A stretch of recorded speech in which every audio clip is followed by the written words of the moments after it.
സംസ്ഥാന വനിതാ ശിശു വികസന വകുപ്പിന് കീഴിലെ അഭയ കേന്ദ്രങ്ങൾക്ക് സർക്കാർ വിഹിതം മുടങ്ങിയിട്ട് 9 മാസം. ജീവനക്കാരുടെ ശമ്പളത്തിനും നിത്യചെലവുകൾക്കും ഉൾപ്പെടെ വലിയ പ്രതിസന്ധിയാണ് നേരിടുന്നത്.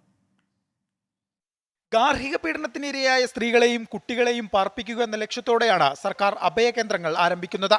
തുടർച്ചയായി സർക്കാർ വിഹിതം മുടങ്ങിയതോടെ ഈ സ്ഥാപനങ്ങളുടെ പ്രവർത്തനം തന്നെ പ്രതിസന്ധിയിലാണ്. ജീവനക്കാർക്ക് ശമ്പളം മുടങ്ങിയിട്ട് 9 മാസം പിന്നിട്ടു. മാസങ്ങളായി പ്രവർത്തന ഫണ്ട് പോലും ലഭിക്കുന്നില്ല. ഇതോടെ അന്തേവാസികളുടെ ഭക്ഷണത്തിന് പണം കണ്ടെത്താൻ നെട്ടോട്ടമോടുകയാണ് ജീവനക്കാർ. പല ജീവനക്കാരും സ്വന്തം കയ്യിൽ നിന്ന് പണമെടുത്ത് സ്ഥാപനം നടത്തിക്കൊണ്ടുപോകേണ്ട അവസ്ഥയിലാണ്.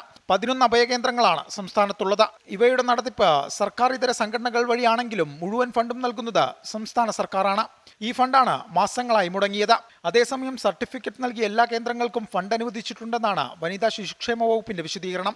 എന്നാൽ അനുവദിച്ചു എന്ന് പറയുന്ന ഫണ്ട് ഇതുവരെ സ്ഥാപനങ്ങളുടെ അക്കൗണ്ടിൽ എത്തിയിട്ടില്ല എന്നതാണ് നടത്തിപ്പുകാർ പറയുന്നത്. A V Jayashankar, 24, Thiruvananthapuram.